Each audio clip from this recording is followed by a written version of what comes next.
యెహోవా దూత నా స్త్రీకి ప్రత్యక్షమై ఉదయపు నేను ప్రాణపడాను, అయితే నువ్వు గర్భవతి ప్రాణపడవు, కాబట్టి నువ్వు జాగ్రత్తగా ఉండి ద్రాక్షరసమే కానీ మద్యమే కానీ పరాగము అపవిత్రమైన ఏదైనా తినకూడదు.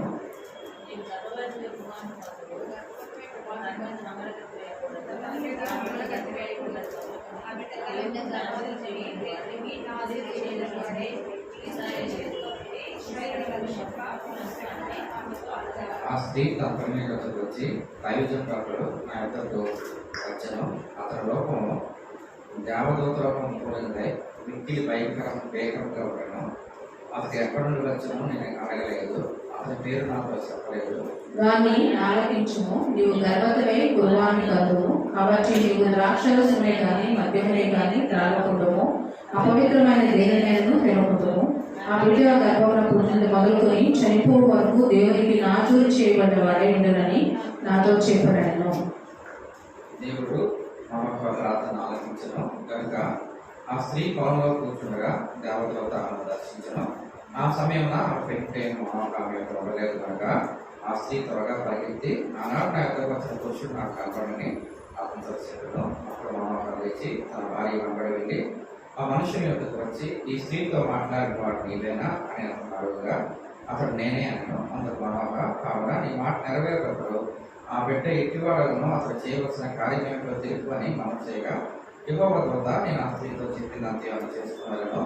ఆమె ద్రాక్షావళి నుండి పుట్టిందేది తినకూడదు, ఆమె ద్రాక్షరసనైనను మద్యనైనను తాగకూడదు, అపవిత్రం ఏదైనా తినకూడదు, నేను ఆమె ఆజ్ఞాపించినంతే ఆమె చేసుకున్నానని మనోహంతో చెప్పాను. దేవుడు మన ఇంటిలో ఈ వచ్చిన భాగాన్ని దీవించాడు. చాలా బాగుంది. ఇప్పుడున్న సందర్భాన్ని నేను వివరిస్తాను. వివరించిన తర్వాత ఆత్మీయ సత్యాలు నేర్చుకోవడానికి ప్రయత్నించాలి. ఇశ్రాయేలుని పాలించిన వారిలో ఇశ్రాయేల్ ముందు రాజు లేరు, జడ్జిలే వాళ్ళకి న్యాయం చెప్పేవారు. మన భాషలో చెప్పాలంటే జడ్జి గారే రాజు. ఇప్పుడు మన ముఖ్యమంత్రి గారు ప్రధానమంత్రి గారు ఉన్నారు, జడ్జిస్ కూడా ఉన్నారు. జడ్జిలు ఏం చెప్తారంటే తీర్పులు చెప్తారు. ఇశ్రాయేల్ ప్రజల ప్రాంతంలో ఆ కాలంలో జడ్జిలే రాజులు, న్యాయాధిపతులు ఏలుతుండేవారు. ఈ న్యాయాధిపతులు ఏలుతున్న కాలంలో ఇశ్రాయేల్ ప్రజల తమ జీవితం ఎలా ఉండేదంటే ఒక కుక్క తోకలా ఉండేది. కుక్క తోకని ఎందుకు అన్నారంటే కుక్క తోకని ఇలాగ తిన్నగా పెట్టారనుకోండి, అది తిన్నగా ఉండదు. అది విడిచిపెట్టగానే మళ్ళీ మామూలు. ఇశ్రాయేల్ ప్రజల జీవితం అప్పుడు ఎలా ఉండేదంటే కష్టం రావడం, కష్టం రాగానే దేవా మమ్మల్ని ఆదుకోవాలని ప్రార్థన చేయడం, కష్టం తీరుకోవడం, మళ్ళీ ఇశ్రాయేల్ ప్రజలు మళ్ళీ పాపం చేయడం, మళ్ళీ ప్రార్థన చేయడం, మళ్ళీ కష్టం తీరుకోగానే మళ్ళీ పాపం చేయడం. ఇది పాపం చేయడం, ప్రార్థన చేయడం, పాపం చేయడం, ప్రార్థన చేయడం, పాపం చేయడం, ప్రార్థన చేయడం, ఇది అలవాటు అయిపోయింది. అలాంటి రోజులు. ఆ కారణాన్ని బట్టి దేవుడు ఏం చేశాడు అంటే ఇశ్రాయేల్ ప్రజల్ని ఫిలిస్తీన్ చేతికి అప్పచెప్పేశాడు. ఇశ్రాయేల్ మళ్ళా యెహోవా దృష్టికి దోషులు కాగా యెహోవా 40 సంవత్సరాలు వారి ఫిలిస్తీన్కి అప్పచెప్పాడు. దేవుడు 40 సంవత్సరాలు ఫిలిస్తీన్ చేసి అప్పచెప్పాడు. 1 కాదు 2 కాదు 40 సంవత్సరాలు. మనోహ అని ఒక వ్యక్తున్నాడు, ఆయన భార్య పేరు రాయపడలేదు, వాళ్ళకి పిల్లలు లేదు. సాక్షాత్తు దేవుడే ఎలా దిగివచ్చాడు అంటే ఒక మనుష్యుని రూపంలో దిగివచ్చి యెహోవా దూత రూపంలో దిగివచ్చి మనోహ భార్య దగ్గరికి వచ్చి అమ్మ నువ్వు రుగ్రాలు, నీకు పిల్లలు లేరు, నీకు ఇక మీదకి పిల్లలు పడతారు, నువ్వు ద్రాక్ష పండుతో తయారైంది ఏది తినకూడదు, నువ్వు ప్రత్యేకంగా ఉండాలి, పుట్టబోయే బిడ్డ కూడా నాజీరు చేయబడాలి, అతడు మత్తుతో కూడి ఏ పదార్థం తినకూడదు, అతని తల మీద మండగట్టు వేయకూడదు, ఎలా బ్రతకాలో చెప్పి అదృశ్యమైపోయాడు. ఆమెకేం అర్థం కాదు. అర్థం కాక ఏం చేస్తుందంటే భర్తతో చెప్తుంది, ఏమంటే ఒక మనుషుడు వచ్చాడు, అతని పేరు నేను అడగలేదు, మనిషి అయితే మనిషిలాగా ఉన్నాడు కానీ దేవదూత రూపంలో ఆయన కనబడ్డాడు, మనిషిలాగా వచ్చాడు, నీకు గర్భవతి కుమారుని కంటామని చెప్పాడు అని చెప్పి భర్తకు చెప్పాడు. భర్త భార్య ఇప్పుడు ఏం చేస్తారంటే ప్రార్థన చేస్తారు, బాబా ఒకవేళ నువ్వే కానీ కబురు పంపిస్తే మళ్ళీ మాకు కనబడి ఆ విషయం మాకు రూపత్వా ప్రభా అని ప్రార్థన చేస్తారు. దేవుడు ఆ ప్రార్థన విని మళ్ళీ ఒక మనిషి రూపంలో ఈ దగ్గరికి మళ్ళీ వస్తాడు. అప్పుడు కూడా భర్త లేడు. ఈవిడ ఈసారి తెలుగుగా ఏం చేసిందంటే పరిగెత్తుకుంటూ వెళ్ళి వాళ్ళ ఆయన మనోహర్ని పిలుస్తుంది. ఏమంటే మనం వచ్చిన ఆయన వచ్చాడు, ఆ పురుషుడు వచ్చాడు రండి. ఈయన వస్తాడు, మనోహర్ వస్తాడు. ఏమండి మా ఆవిడ గారికి మనం మీరైనా చెప్పారో గుట్ట కొడతారంటే అవును నేనే చెప్పాను. అయితే పుట్టబోయే బిడ్డకి మేమేం చేయాలి, ఆ వ్యక్తిని మేము ఎలా బ్రతికించాలి మాకు చెప్పండి అని చెప్పి అడుగుతాడు. అడగగానే నేనే చెప్పాను, నీకు పుట్టబోయే బిడ్డకి నువ్వు జాగ్రత్తగా ఉండాలి, మంగళగత్తి వేయకూడదు, ద్రాక్షరపలతో తయారు చేసి తినకూడదు, దేవుడికి నాజీలు చేయబడతాడు ఆ వ్యక్తి అని చెప్పి మళ్ళీ విషయం అంతా చెప్తారు. అప్పుడు వెంటనే మనోహర్ అంటాడు, చాలా సంతోషం అంటే మాకు మేలు జరిగిన తర్వాత మీకు సన్మానం చేయాలనుకుంటున్నాం, మీరు సన్మానం చేయడానికి మీ అడ్రస్ కొంచెం చెప్పండి, మీ పేరు చెప్పండి అని అడుగుతాడు. ఎవరి పేరు అడుగుతాడు? సాక్షాత్తు దైవదూత రూపంలో వచ్చిన యేసుప్రభు. పాత నిబంధన గ్రంథంలో యెహోవా దూత అనే బిరుదు ఎవరికి ఇవ్వబడింది అంటే యేసుప్రభు. యేసుప్రభు అక్కడికి వస్తే యేసుప్రభు అడుగుతాడు అన్నమాట. యెహోవా దూతను పాత నిబంధనలు ఎక్కడ కనబడినా యేసుప్రభుగా మనం అర్థం చేసుకోవాలి. సరే నా పేరు ఎందుకు నువ్వు చచ్చిపోతావు, నా పేరు నీకెందుకు, ఒకవేళ సన్మానం చేయాలనుకుంటే ఎవరు సన్మానం చేయాలి? దేవుడికి సన్మానం చేయాలి. దేవుడికి బలర్పించాక ఒక మేకలను తీసుకొచ్చి దేవుడికి బలర్పిస్తాడు. దేవుడికి బలర్పించినప్పుడు ఆ బలి హోమంలో దేవుడు యేసుప్రభు గారు లేకపోతే మనుష్య రూపంలో వచ్చిన ఆయన మాయమైపోతాడు, అదృశ్యం అవుతాడు. అప్పుడు అర్థమవుతుంది మనోహర్కి వచ్చిన వాడు సాక్షాత్తు దేవుడే. అప్పుడు వెంటనే మనోహర్ బయలు పట్టుకుంటాడు. బయలు పట్టుకొని మనం దేవుడితో ముఖాముఖిగా మాట్లాడాం, దేవుడితో మనం మాట్లాడకూడదు, మాట్లాడేసేమో దేవుడు మనం చంపేస్తాడని చెప్పి అధైర్యపడతాడు.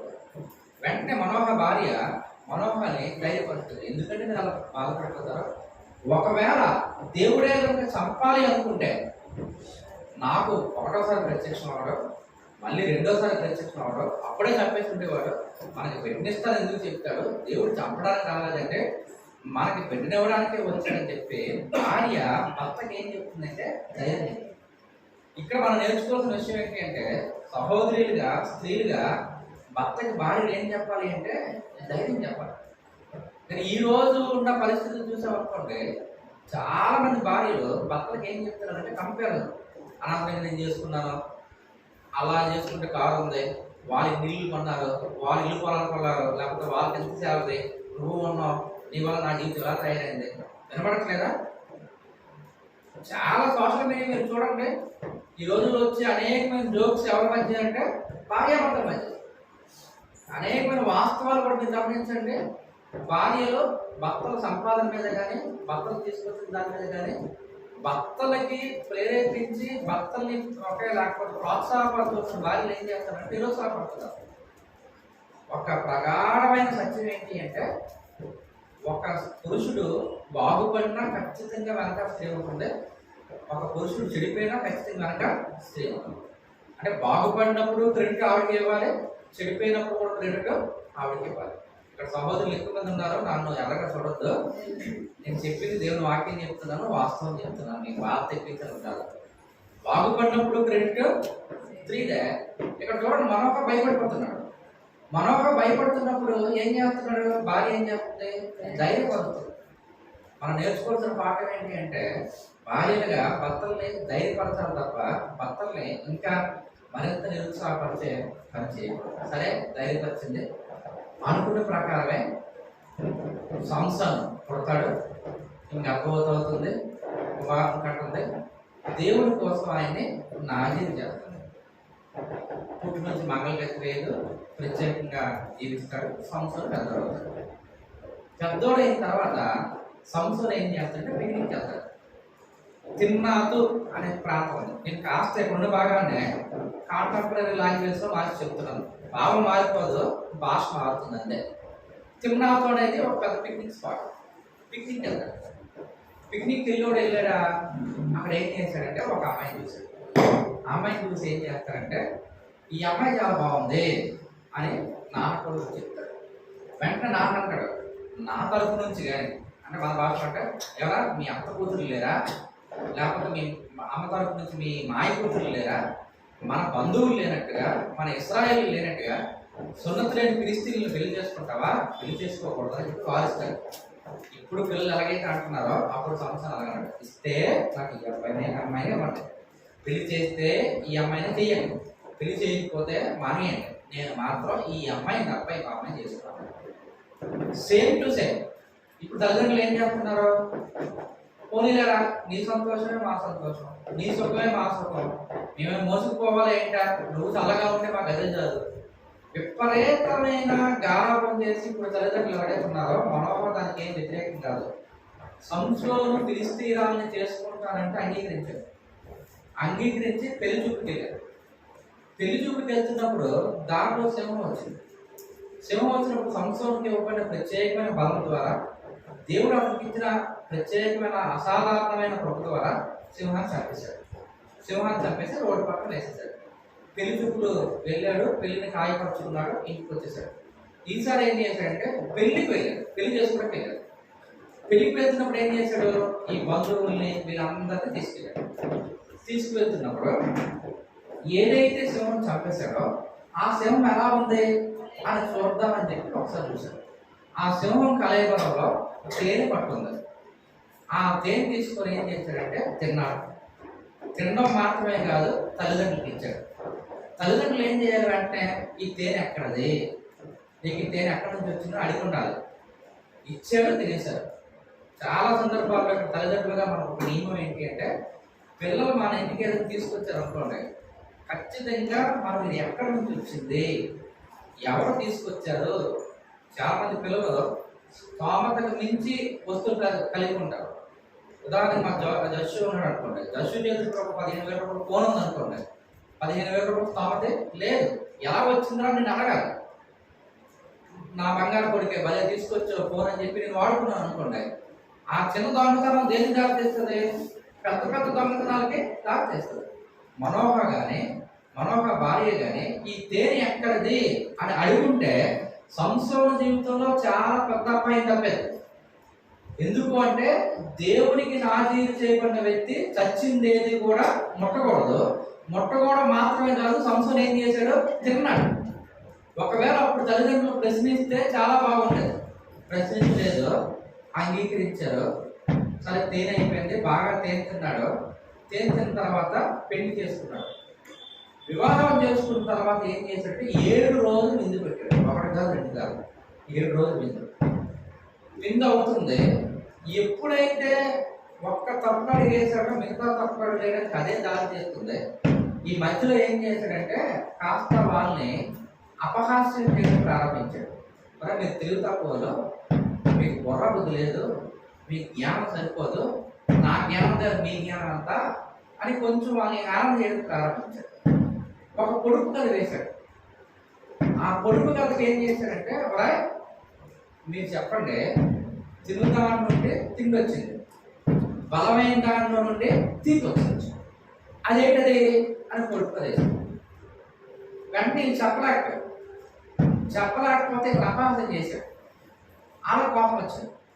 ఎవరో ఊరోడు మన అమ్మాయిని పెళ్లి చేసుకోవడానికి వచ్చి ఇప్పుడు రాధం వచ్చి నియమాలు దగ్గర రాశారు అనుకోండి, ఊరుకుంటారు. రాధా మనల్ని మనసు పెట్టి స్పందించేస్తారు.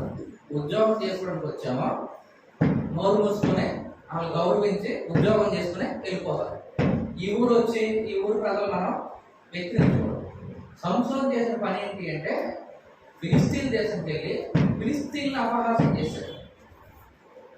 ఈ పరిస్థితుల్లో వాళ్ళందరూ పాపం వచ్చింది. సంసోను భార్య దగ్గరికి వెళ్ళారు. అమ్మా, నీ భర్త ఏదో గొప్పవాడు అనుకుంటున్నావా? నీ భర్త మామూలు ఏమాత్రం, నీ భర్త నువ్వేం చేస్తావో మాకు తెలియదు. అతని ద్వారా ఆ పొడుపు కథకి అర్థం మాకు చెప్పావా? సరే, ఒకవేళ చెప్పకపోతే నిన్ను నీ ఇంటి వారికి కాచేస్తావు అని వాళ్ళు అల్టిమేటం జారీ చేశారు.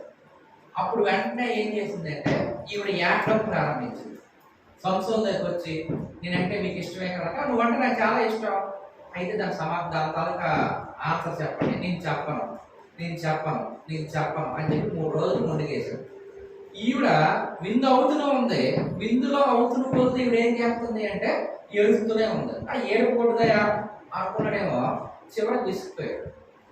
గుర్తుపెట్టుకోండి, ఇక్కడ ఆడవాళ్ళు మగవాళ్ళు రెండు విధాలుగా ఇప్పుడు లోపరుచుకుంటారు. ఒకటి ప్రేమ నటించి, రెండోది ఏడ్చి. రెండు ప్రమాదమే. నేను జరిగిందని చెప్తాను, మీరు నవ్వొద్దు, నవ్విన నేను అనుకోను.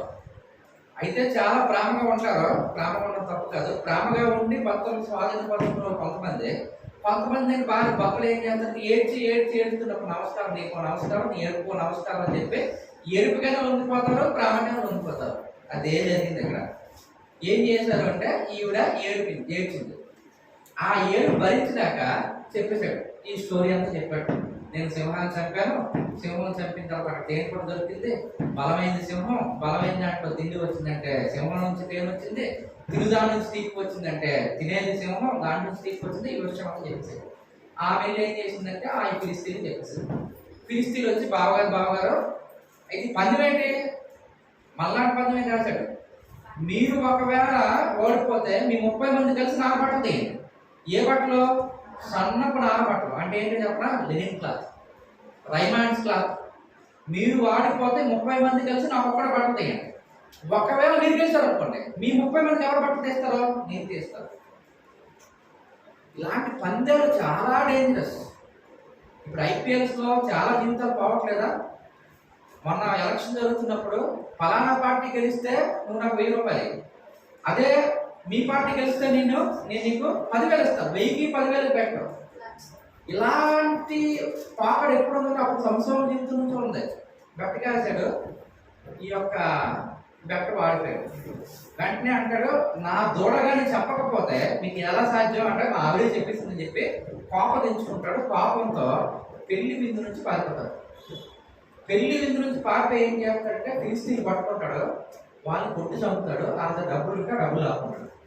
ఈ డబ్బులు లాక్తోనే ఏం చేస్తాడంటే బట్టలు కొంటాడు. బట్టలు కొనుక్కొని ఒక గుడికలు తీసుకొని ఒక 10 రోజులు పోయిన తర్వాత ప్రశాంతంగా మళ్ళీ భార్య దగ్గరికి మావ దగ్గర కొట్టాడు. మొన్న ఏదో కోపంగా వెళ్ళిపోయాను, నా భార్య నాకు ఇచ్చాను, మా ఇంటికి పట్టుకుని వెళ్ళిపోతానంటే అక్కడ అంతఃపురంలో ఉన్న గదిలాగా ఉంది, బయట నుంచి మావ ఆపేసి ఇంకెక్కడ భార్య, నువ్వు మధ్య నుంచి పెళ్లిపేట నుంచి పారిపోయావు, నువ్వు వస్తావో రాదని మాకు తెలియక నీతో పాటు తీసుకొచ్చావు కదా తోడు పెళ్లి కొట్టుకుని, నీ స్నేహితుడికి పెళ్లి చేస్తున్నాడు. గుండె మొక్కలైపోతే ఇంకా కోపగించుకుంటాడు. కోపగించుకున్న తర్వాత ఏం చేస్తాడు అంటే నక్కలు పట్టుకుంటాడు, నక్కలకి డ్యూటీని కడతాడు. అప్పుడే పంట పొలాలు బాగా పక్వానికి వస్తే పంట పొలం మొత్తాన్ని కాల్చేస్తాడు. ఫిలిస్తీన్లు పంట పొలాలని కాల్చారు. ఇప్పుడు ఫిలిస్తీన్లు ఏం చేస్తారు, ఎందుకు జరిగింది, ఫలానా సంస్థకి ఫలానా వ్యక్తి భార్య ఇవ్వకుండా స్నేహితుడికి పెళ్లి చేశాడని చెప్పి అక్కడ జరిగిన సందర్భాన్ని బట్టి వచ్చి సంసోను భార్యని సంసోను మావని వారి ఇంటిని నాశనం చేసి కాల్చారు. ఇది ఇక్కడ జరిగిన విషయం. సంసోను అనేసరికి మనం చాలాసార్లు తెలియదని వెళ్ళిపోతాం. సంసోను జీవితాన్ని మనం అధ్యయనం చేస్తే అద్భుతమైన పాఠాలు మనం నేర్చుకోవచ్చు. ఇక్కడ జరిగిన సందర్భం ఇది మనం చదువుకున్న భాగంలో. ఈ సందర్భంలో నుండి అట్లీస్ట్ ఒక పాఠాన్ని, చాలా పాఠాలు నేర్చుకుందాం. ఈరోజు ఒకటి పాఠాలు మనం నేర్చుకొని ముందుకు వెళ్ళిపోదాం. ఏంటి విషయం అంటే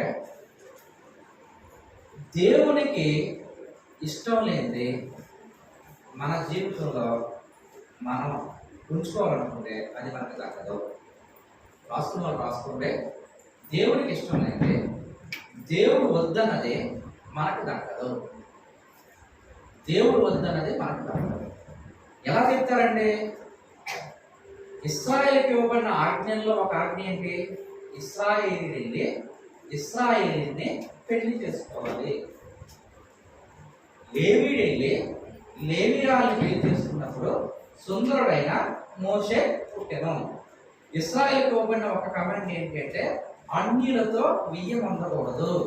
ఇశ్రాయేలు ఇశ్రాయేలు పెళ్లి చేసుకోవాలి. ఇశ్రాయేలు పలస్తీన్ పెళ్లి చేసుకోకూడదు. అది ఆజ్ఞ.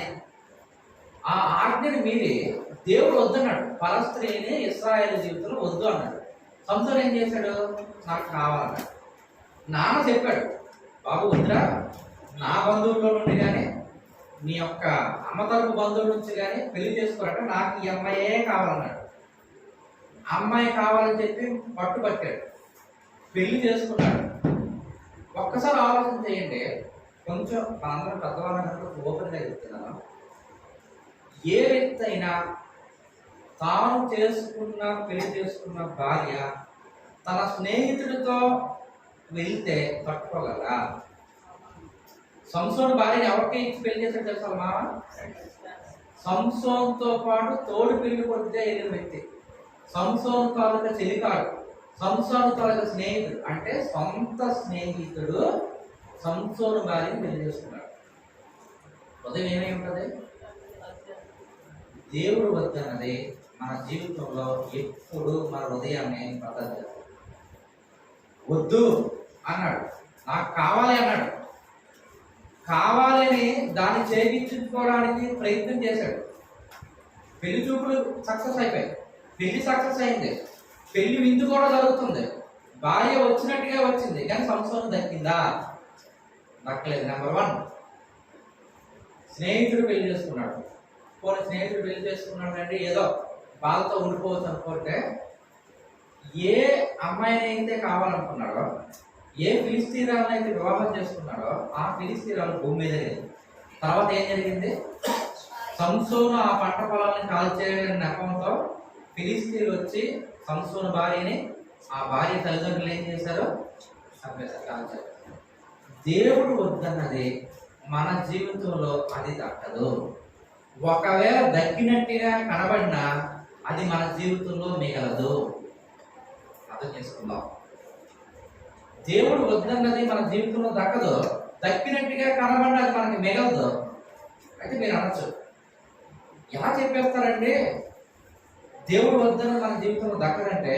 ఇక్కడ మాత్రమే కాదు, మీకు బైబిల్లో ఇదే సత్యం రికరెంట్గా లేకపోతే రిపీటెడ్గా ఆది కాండం మొదలుకొని ప్రకటన గ్రంథం వరకు కనపడుతుంది. మీరు కాస్త ఆలోచించగలిగితే, కాస్త మనం మనసు పెట్టి చూడగలిగితే, దేవుడు వద్దన్నది మనకి దక్కదో, అది మన జీవితంలో మిగలదో, ఉన్నది కూడా ఊడిపోద్దు. ఎలాగో చూపిస్తాను చూడండి. ఒక్కసారి ఆది కాండం తెరవండి. ఆది కాండం 3వ అధ్యాయం.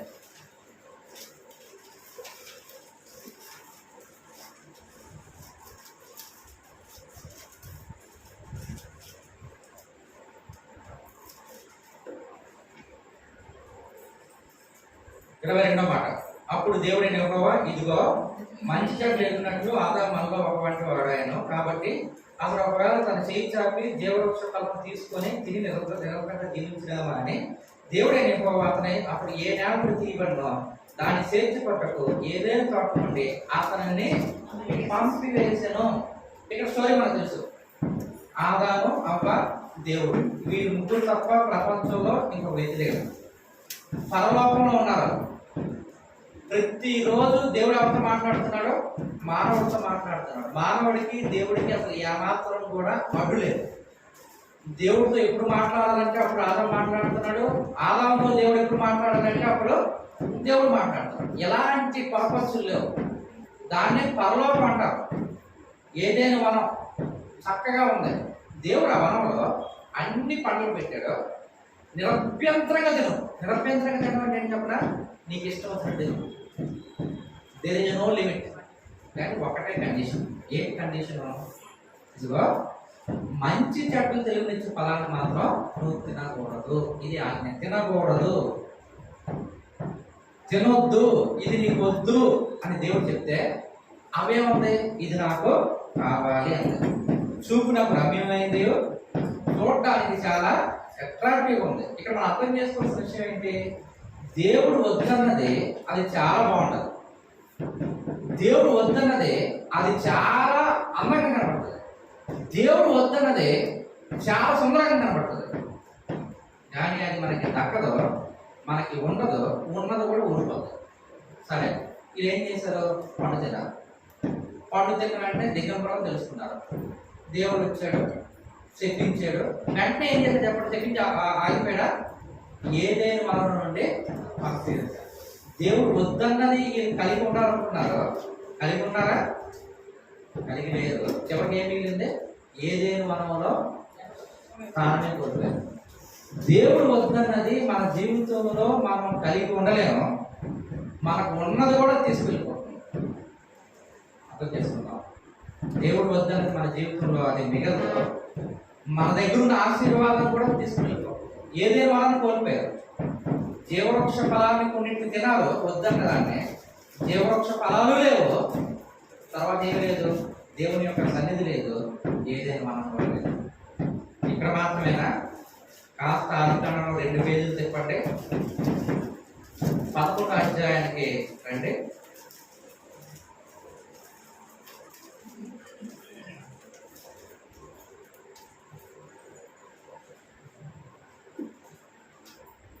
తొమ్మిదో మాట చదువుతున్నాను. దానికి బాబేలు అని పేరు పెట్టింది, ఎందుకనగా అక్కడ యెహోవా భూజనులందరి భాషను తారుమారు చేసిన, అక్కడి నుండి యెహోవా భూమి అంతా వారిని చెదరగొట్టాడు. దేవుని యొక్క ఆజ్ఞ కూడా ఏంటి? ఆదికాండం 1:8 ప్రకారం మీరు ఫలించి విస్తరించి భూమిని నిండించి అభివృద్ధిలో ఉండండి. 4 కమెంట్స్: ఫలించండి, విస్తరించండి, భూమిని నిండించండి, అభివృద్ధి చెందండి. విస్తరించుట, నిండించుట. విస్తరించడం అంటే ఏంటి చెప్పండి? ఇక్కడ ఎలా మొదలా కూర్చున్నాం. విస్తరించడం అంటే మొత్తం స్ప్రెడ్ అవ్వడం. భూమి మొత్తం మీద మానవుడు స్ప్రెడ్ అవ్వాలని దేవుని యొక్క ప్రణాళిక. భూమి మొత్తం మీద నిండాలని చెప్పి దేవుని యొక్క ప్రణాళిక. ఆదికాండం 11వ అధ్యాయం వచ్చేసరికి ఏమైంది?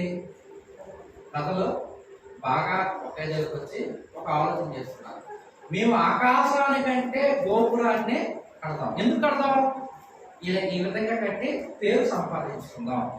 నెంబర్ 2, వాళ్ళ ఆలోచన ఇంకోటి ఏంటి అంటే, ఎక్కడో దేవుడు ఉన్నాడు, దేవా నువ్వు మాకు కనబడేవన్నీ ఎందుకు? Short cut. ఒక పెద్ద గోపురం కట్టేసి ఆ గోపురం మీద నుంచి ఆకాశం మీద దేవుడి దగ్గర వెళ్ళిపోతాం. ఎంత బుద్ధపు ఆలోచన అంటే! వాళ్ళు ఏమనుకుంటారు? ఆకాశం మీద దేవుడు ఉన్నాడు, ఒక పెద్ద గోపురం కట్టేద్దాం, ఆ గోపురం మీద ఎక్కేసి దేవుడి దగ్గర వెళ్ళిపోతాం. ఈ రోజుల్లో కూడా ప్రజలకు అదే, దేవుడి దగ్గర షార్ట్ కట్సే కావాలి. దేవుడు ఒక మార్గం వేసి ఈ మార్గం ద్వారా నా దగ్గర రండి అంటే కాదు. మాకు షార్ట్ కట్స్ ఉన్నాయి, మా షార్ట్ కట్స్ ద్వారా మీ దగ్గరికి వచ్చేద్దాం. మానవుడు ఎప్పుడు కూడా దేవుడి దగ్గరికి వెళ్ళాలని ప్రయత్నం చేస్తున్నాడు, కానీ దేవుడు చెప్పే పద్ధతిలో కాదు. సరే, గోపురం కట్టారు. ఆ గోపురం ఎంత పెద్ద గోపురం? దేవుడే చూడటానికి దిగి వచ్చాడు. తర్వాత దేవుడు ఒక నిర్ణయం తీసుకున్నాడు. అక్కడ మీరు భాషల్ని చదవబడతాను. ఏం చేశాడు? అక్కడ గందరగోళం సృష్టించాడు. భాషలు చెదిరిపోయి జనాలు ఏమయ్యారు? చెదిరిపోయారు. బాబేలు గోపురం మిగిలిందా? పేరు సంపాదించుకున్నారు, మిగిలిందా? అంతవరకు ఒకే భాష ఉంది. ఆ మహానుభావులు చేసిన పని వల్ల మనకి ఇన్ని కష్టాలు వచ్చాయి. ప్రపంచం మొత్తం ఒక భాష ఉంటే ఎంత బాగుందండి. పొరపాటు ఢిల్లీ వెళ్ళామనుకోండి, నాకు టెన్షన్ స్టార్ట్ అవుతుంది. నాకు హిందీ రాదు, వాళ్ళకి ఇంగ్లీష్ రాదు. ఇంగ్లీష్లో మాట్లాడుకుంటే వాళ్ళకి ఇంగ్లీష్లో అర్థం అవుద్ది, రిప్లై హిందీలో ఇస్తారు. హిందీలో మాట్లాడటం నాకు హిందీ అర్థం అవుద్ది, ఇంగ్లీష్లో రిప్లై ఇస్తారు.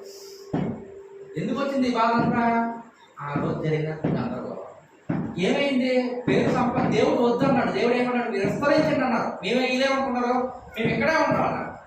దేవుడు ఏమన్నాడు? మీరు భూమి అంతా వ్యాపించండి అన్నాడు. మీరేమన్నారు? మేము ఎక్కడి నుంచి నీ దగ్గరికి వచ్చేస్తామన్నారు.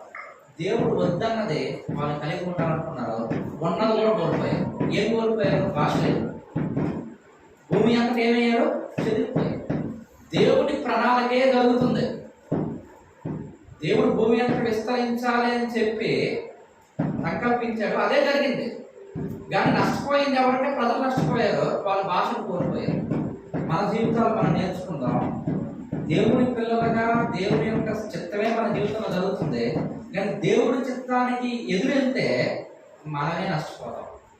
దేవుడు యోనాని ఎక్కడికి వెళ్ళమన్నాడు? నీకేమే వెళ్ళమన్నాడు. యోనా ఎక్కడికి వెళ్ళాడు?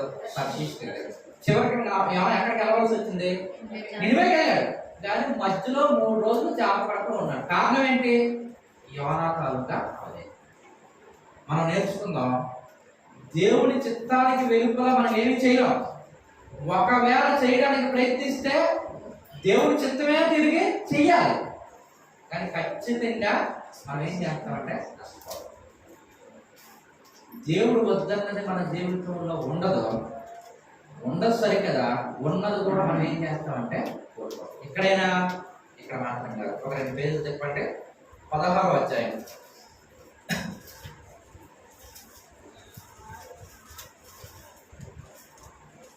నాలుగో మాట చదవండి. అతను అవ్వతో పోయినప్పుడు ఆమె గర్భవతిరాయను, అది తాను గర్భవతిరాయని తెలుసుకున్నప్పుడు దాని యజమానురాలు దాని దృష్టికి నీచమైన కార్యం. ఇక్కడ జరిగిన సందర్భం మీకు తెలుసు. దేవుడు అబ్రాహామును పిలిచాడు. ఆకాశ నక్షత్రాల కంటే నీకు ఎక్కువ సంతానం ఇస్తా ఉన్నాడు, ఇసుక రేణువుల కంటే ఎక్కువ సంతానం ఇస్తా ఉన్నాడు.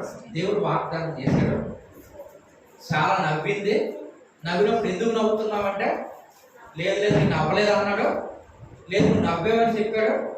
ఆగాలి కదా, స్త్రీలకు తొందర ఎక్కువ. ఏంటి బ్రదర్ మా మీద టార్గెట్ చేసి వద్దు, స్త్రీలు ఏమి ఎక్కువ అంటే తొందర ఎక్కువ. ఒక పని చెప్పుగానే అయిపోవాలి వెంటనే. ఏమనుకుందేమో ఇంకా దేవుడు ఎప్పుడు వాగ్దానం, ఎప్పుడు ఈ ముసలవుతాయి ఏంటి మన సంతానం లేకుండా పోతుందని చెప్పి ప్రపంచంలో ఈ ఇలాంటి స్త్రీ ఎక్కడ కనబడదు. సొంత పనమ్మాయిని భారీగా పండించింది. దేవుని చిత్తమా? దేవుడు దాన్ని సంకల్పించాడా? దేవుని యొక్క ప్రాణాలకు అదేనా? కాదు. ఏముంది? ఏమంటే మనకు ఇద్దరు ముసలు అయిపోయాం, మనకు సంతానం లేదు. బహుశా నేను అనుకుంటాను ఇంత ఆస్తి ఉంది, ఈ ఆస్తి ఎవరికో దక్కుతుంది, మరి అట్లీస్ట్ మీకు ఆవిడ పిల్లలు పడితే కనీసం మీ కొడుకుగానే ఉంటాడు, వారసుడు ఉంటాడు అని అబ్రహాముకి సారాయి ఇచ్చింది ఎవరు? ఈ యొక్క అగడ్ని ఇచ్చింది ఎవరంటే సారాయి. ఎప్పుడైతే అమ్మగారు ఉన్న ఈ యొక్క సారాయి అబ్రహాం దగ్గరికి వెళ్ళిన తర్వాత గర్భవతి అని తెలుసుకున్నప్పుడు ఆ మాట చదవండి, చాలా అద్భుతంగా ఉంటుంది. అతడు అగర్తో పోయినప్పుడు అది గర్భవతి ఆయన, అది తాను గర్భవతి ఆయన తెలుసుకున్నప్పుడు దాని యజమానురాలు దాని దృష్టికి ఏమైపోయింది సారా? అంతకుముందు అమ్మగారు కాఫీ తేవాలా, టీ తేవాలా, అమ్మగారు గవర్నమెంట్ తేవాలా, ఆర్టిస్ట్ తేవాలని అడిగింది సారే. గొడ్రాలు ఎవరు మాట్లాడుతున్నాడు? వెళ్ళి తీసురా, నేను ఇప్పుడు ప్రెగ్నెంట్, ఈ ఆస్తికి వారసురాలు నేను చెప్పడానికి చెప్పట్లేదు, నాకు ఉండదు. కాస్త ఎక్స్పాండ్ చేస్తున్నాను. నీచులో అయిపోవడం ఏంటి? నీచులో అయిపోవడం ఏంటి చెప్పండి. చీప్. అంతకుముందు అమ్మగారు చాలా అమ్మగారు కాఫీ టీయందా వెళ్ళి తీసురా, తెలియదు నేను ప్రెగ్నెంట్ అండి, నీకు ఎవరు చేస్తాడు? ఇప్పుడు చాలా పాపం వచ్చింది. నేను నిన్న కాక మొన్న నేను నా భర్త నీకు భారీగా ఇస్తే నువ్వు ఈ పని చేస్తావా అని చెప్పి టార్చర్ పెట్టడం స్టార్ట్ చేసింది. ఈ టార్చర్ పెట్టడం స్టార్ట్ చేసినప్పుడు అక్కడ పారిపోతుంది వేరే విషయం. ఇప్పుడు చెప్పండి, సారాయి చీప్ అయిపోవడానికి కారణం ఏంటి? దేవుడు వద్దన్నది కోరుకోవాలి. మన జీవితంలో నేర్చుకోవాల్సిన పాఠం అంటే చెప్పనా, దేవుడు వద్దన్నది మనం కోరుకుంటే మనం నీచమైన వాళ్ళం అయిపోతాం. మహాతల్లి చేసిన మహాదానం వల్ల ఇస్రాయేల్కి ఈరోజు కుటుంబం వస్తున్నారు. ఈ రోజుకి యుద్ధాలు ఎందుకు? ఆవిడ చేసిన బుద్ధి పరమాత్మ. దేవుడు వద్దన్నది మన జీవితంలో ఆశీర్వాదం కాదు, మనం నీచమైన వాళ్ళం అయిపోతాం. అంత మాత్రమే కాదు, మన జీవితంలో తరతరాలకి శాంతులు. ఈ రోజుకి ఇస్రాయేల్కి ఇస్మాయిల్కి, ఇంకా భాషలో చెప్పాలంటే ఇస్రాయేల్ రాజ్యానికి చుట్టుపక్కల ఉన్న మిగతా రాజ్యాలు ఈరోజు ఇప్పుడు యుద్ధం జరుగుతుంది, ఈ నిమిషాలు కూడా యుద్ధం జరుగుతుంది. దేవుడు వద్దన్నది మన జీవితంలో ఒకవేళ కలిగి ఉండాలనుకుంటే నీచమైన వాళ్ళగా మారిపోతాం. మన జీవితంలో తరతరాలకి శాపగ్రస్తులుగా ఉంటాం. ఇక్కడ మాత్రమేనా? ఇక్కడ మాత్రమే కాదు. కాస్త బైబిల్లో కొన్ని పేజీలు చెప్పండి. సమూయేలు గ్రంథం 8వ అధ్యాయం తెరవండి. సమూయేలు గ్రంథం 8వ అధ్యాయం 20 మాట చదవండి. 1 సామ్యూయల్ 8:20. జనులు చేయ రీతిని మేమును చేయనట్లు మాకు రాజు కావాలి, మా రాజు మాకు న్యాయం తీర్చును, మా ముందర రోజు అక్కడే మా యుద్ధం జరిగించినండి. సమూయేలు జనుల యొక్క మాటలన్నింటినీ విని యెహోవా సన్నిధిని వాటిని వివరించను. కనుక యెహోవా నీవు వారి మాట విని వారికి ఒక రాజును నియమించమని సమూయేలుకు సెలవివ్వగా, సమూయేలు మీరందరూ మీ గ్రామంలో ఉండని ఇశ్రాయేలుకు సెలవిచ్చాను. కొన్ని సందర్భాల్లో విషయాన్ని భలే దాచిపెడతారంటే, విషయాన్ని భలే దాచిపెడతారు.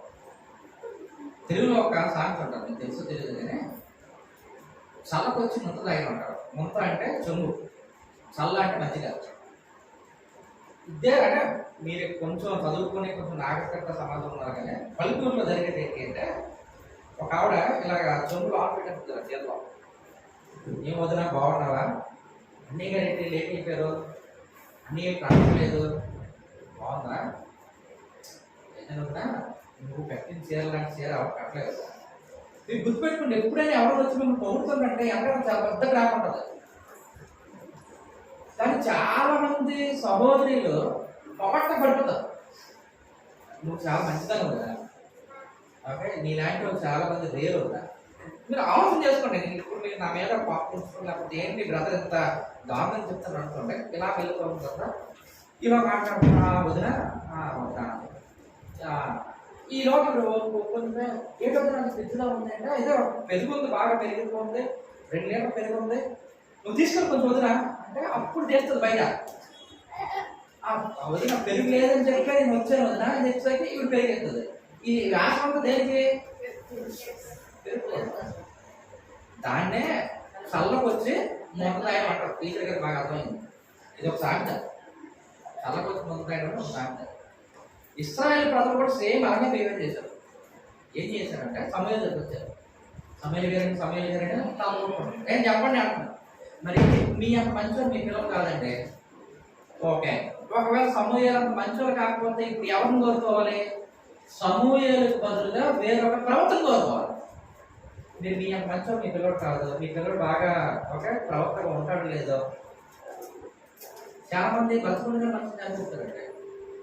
మళ్ళీ మనం అంటే ఇప్పుడు చంద్రబాబు నాయుడు బతికారు కదా, మీరు చచ్చిపోయింది. మీరు ఒకవేళ రేపు పొద్దున ఏదైతే లోకేష్ గారికి ఇప్పుడే ముఖ్యమంత్రి ఇచ్చిమంటున్నారు, ఇంక బతుకున్నాడు కదా అతను.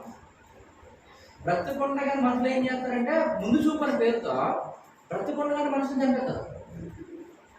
సేమ్ సమయంలో జరిగింది అదే. బ్రదర్ గారు మీ అంత మంచో మీ పిల్లలు కాదు, అయితే ఏం చేయాలి? మాకు సర్వలో మర్యాద చెప్పిన మాకు రాజు కావాలి. అంటే సమయాలు ఎంత బాగా ఎక్స్ప్లెయిన్ చేస్తారో చూడండి. 10వ వచనం. సమూయేలు తనను రాజు అడిగిన జనులకు ఎక్కువ మాటలన్నింటినీ వినిపించి ఇలాగ చెప్పారు, మిమ్మల్ని యాలగో రాజు ఎట్టివాడు అవుననగా అతను మీ కుమారులు పట్టుకొని తన రథములు తోటకు తన గుర్రములు కాపాడటకు వారిని ఉంచుతున్నారు. బాబు మీకు కానీ రాజు వస్తే మీ రాజు మీ పిల్లలు తీసుకెళ్తే సైన్యంలో పెట్టుకుంటాడు అని చెప్పాడు. తర్వాత కొందరు అతను రథముల ముందర పరిగెత్తుదురు, మీ పిల్లలు సేవ చేస్తాడు. మరియు అతను వారిని తన సైన్యంలో సహస్రాధిపతులుగాను పంచాధిపతులుగాను నియమించదు.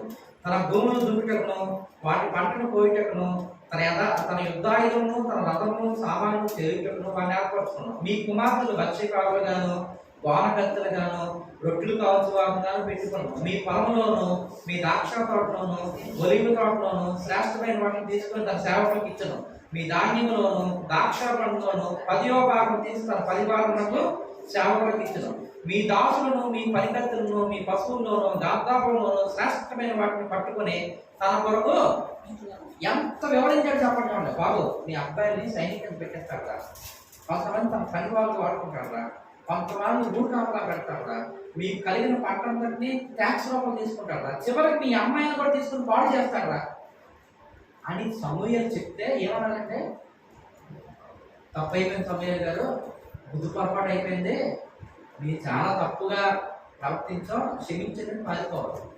ఎందుకు అంటే సమూయేలు ద్వారా దేవుడు ప్రవర్తన ద్వారా వెళ్తున్నాడు.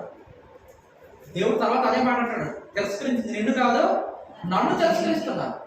దేవుడే చక్కగా పరిపాలన చేస్తే ఇవన్నీ మాట చదవండి. ఇప్పుడు అయినను జనులు సమూయేలు యొక్క మాట చెవి పెట్టడం వల్ల అలాగా కాదు, జనములు చేయ రీతిని మేము చేయనట్లు మాకు they have design a king waiver. వారి మీద ఒక రాజుని కోరుకున్నారు. ఎవరిని రిజెక్ట్ చేస్తూ? దేవుడిని రిజెక్ట్ చేస్తూ. అర్థం చేసుకున్నాం. చాలా సందర్భాల్లో మన జీవితాల్లో కూడా దేవుడు చక్కగా వెళ్తున్నప్పుడు మనం కూడా ఏ రాజుని కోరుకుంటామో తెలియదు. మనల్ని పరిపాలించడానికి మన జీవితం నడిపించడానికి ఏదేదో కోరుకుంటాం. ఏం జరిగింది? దేవుడు అంటాడు వాళ్ళు నిన్ను తిరస్కరించట్లేదు, నన్ను తిరస్కరించాడు, తన రాజుని ఇచ్చాడు, సౌలు ఇచ్చాడు. సౌలు ఏం చేశాడు? రాజ్యాన్ని సరిగా పరిపాలించాడా? ఫిలిస్తీన్లు వస్తే గొలియాత్ దగ్గర భయపడిపోయి మోర కూర్చున్నాడు రాజు. దేవుడు అద్భుతంగా దావీదును వాడుకొని విజయం ఇచ్చాడు. సౌలు అయిపోయింది, తర్వాత దావీదు ఇచ్చాడు, తర్వాత సొలొమోను వచ్చాడు, తర్వాత రెహబాము వచ్చాడు, తర్వాత యెరోబాము వచ్చాడు. రాజ్యం ఏమైంది? మొక్కలైంది. తర్వాత ఏ రాజు ద్వారా అయితే ఇస్రాయేల్ రాజ్యం ఏర్పడిందో ప్రపంచ చరిత్రలో సుమారు 2000 సంవత్సరాలకు ఇస్రాయేల్ లేదు.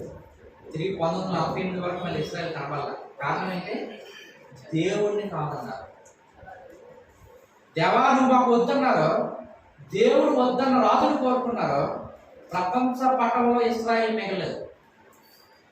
నేను చాలా బాధతో, చాలా భయంతో, చాలా ప్రాంతం హెచ్చరించి చెప్తున్నాను. దేవుడు వద్దన్నది మన జీవితంలో మనం కోరుకుంటే మనం ప్రపంచ చరిత్రలో మిగలం. ఇస్రాయేల్ జీవితం అనేది చూడండి, మీకు ఎన్ని చూపించాను. దేవుడు వద్దన్నది మన జీవితంలో మిగలదో, మిగిలినట్టుగా కనబడినా దక్కదో, దక్కినట్టుగా కనబడినా దానివల్ల మనకి శాశ్వతమైన శాపమే. సంసోను భార్యను కోరుకున్నాడు, దక్కలేదు. ఆదాము పండును కోరుకున్నారు, దక్కలేదు. బాబేలు గోపురం దగ్గర ప్రజలు పేరు సంపాదించుకుందాం అనుకున్నారు, దక్కలేదు. సారాయి ఇస్మాయిల్ ద్వారా సంతానం విస్తరింప చేసుకోవాలనుకుంది, దక్కలేదు. సమూయేలు సందర్భంలో రాజు కోరుకున్నారు, ఇశ్రాయేలు రాజ్యమైన ఇదే నియమం బైబిల్ మొత్తం రిపిటేషన్. సమయం లేదు కనుక కొత్త నిబంధనలో ఒక్క భాగాన్ని చూపించి నేను ముగిస్తాను. తెరవక్కర్లేదు, మనందరికీ తెలుసు. ప్రభు ఏర్పాటు చేసుకున్న 12 మంది శిష్యుల్లో ఒక ఆయన పేరు ఏంటారో యోధ ఇస్రాయేల్ ఎవరితో ఉన్నాడు? యేసుప్రభుతో తిరిగాడు. యేసుప్రభుతో అద్భుతాలు చేశాడు. అంతకు నుంచి ప్రపంచంలో అంతకు మించిన ధనియులు ఇంకెవ్వలేదు. సాక్షాత్ ఎందుకంటే దేవుడే మానవుడైనప్పుడు చూశారు. దేవుడు అనేక బోధన చేశారు. ఆత్మనిష్టమైన దీనులైన వారి ధనిలో, పేదలైన వారిని ధనిలో. ఈ యొక్క ఇస్రాయేల్ యోధ ఏం కోరుకున్నాడు? స్వార్థపరుడు, ధనాపేక్ష కలిగిన వాడు. తాను దొంగ ఏం చేశాడు? ప్రభువు దగ్గరకు వచ్చిన డబ్బునే ప్రభు సేవార్థమే ప్రభు పోషణార్థమే ఇస్తున్న డబ్బుని ఏం చేశాడు? దొంగిలిస్తున్నాడు. దేవుడు అనేక మాట చెప్పాడు. ప్రభువుకు తెలుసు. చివరికి అప్పచెప్పినప్పుడు ప్రభా నేనా అంటే ఎస్ నువ్వు అన్నట్టే అని చెప్పి ఇస్రాయేల్ యోధ ప్రభు కథించాడు. చెప్పాడు ధనాపేక్ష సమస్యకి మూలం, ధనాపేక్ష వద్దు అంటే దేనికోసం ప్రభుని అప్పచెప్పించాడంటే 30 వెండాల కోసం అప్పచెప్పాడు. 30 వెండాలు ఇచ్చాడు, ప్రభుని అప్పచెప్పించాడు. చిలికారా అని ప్రభు చివరి నిమిషంలో కూడా ప్రేమించాడు. ఆ చిలికారాన్ని పిలిపి మనస్సు బాగా వద్దించింది. వెళ్ళాడు, నీతిమంతుని మీకు అప్పచెప్పేశాడంటే వాళ్ళేమన్నారు? నీతిమంతుడు అనీతిమంతుడు మాకు సంబంధం లేదు, నువ్వే చూస్తున్నారు. 30 వెండాలను తీసుకొచ్చి ఏం చేశాడంటే పొలంలో పడి చచ్చిపోయాడు.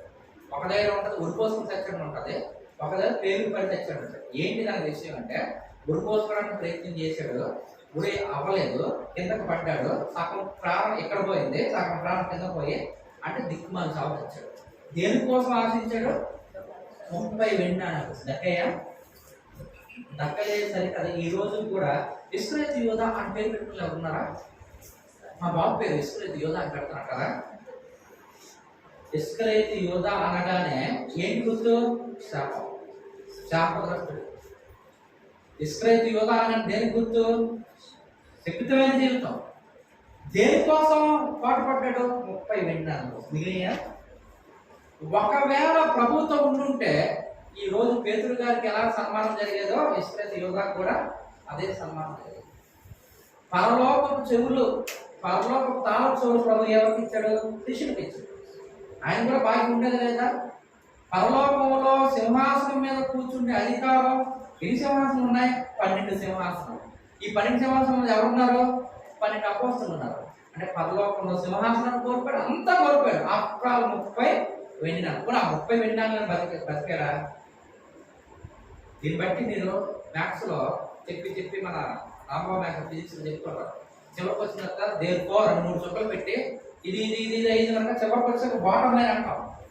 దీన్ని బట్టి మనకు తెలిసిన నీతి ఏంటి? దేవుడికి ఇష్టమైనది మన జీవితంలో దక్కదు సరే కదా. మన జీవితం ఉన్నది కూడా మనం ఏం చేస్తాం? భక్తులైన వారు మనకు ఉదాహరణగా ఉన్నారు. క్రైస్తవ జీవితంలో మన పురుకలు పడతాం. దేవుడికి ఇష్టమైనది ఏంటి మన జీవితంలో ఉంటే వాటి ద్వారా మన ఆశీర్వాదం పొందాం సరే కదా. మనకున్న ఆశీర్వాదాన్ని కూడా కోల్పోతాం. వీటి వినయంతో చెప్తున్నాను. మీకు ఎవరికి బాధపడతారని కానీ లేకపోతే సహోదరికి సెటైరికల్గా మాట్లాడాలని నా ఉద్దేశం కాదు. ఉన్న వాక్యాన్ని కాస్త అప్లికేషన్ మోడ్లో చెప్పాను. మన హృదయాన్ని ప్రభు సన్నిధిలో పరిశీలన చేసుకుంటాం. దేవుడు మన జీవితంలో ఒకవేళ ఏదైనా గుర్తు చేస్తే దేవునికి ఇష్టం లేని దాన్ని విడిచిపెడతాం. విడిచిపెడితే దేవుడు మనల్ని ఏం చేస్తారు? నేను అనుసరిస్తారు. అటు దైవిక పరిశుద్ధాత్మ దేవుడు మనం దయచేస్తారు.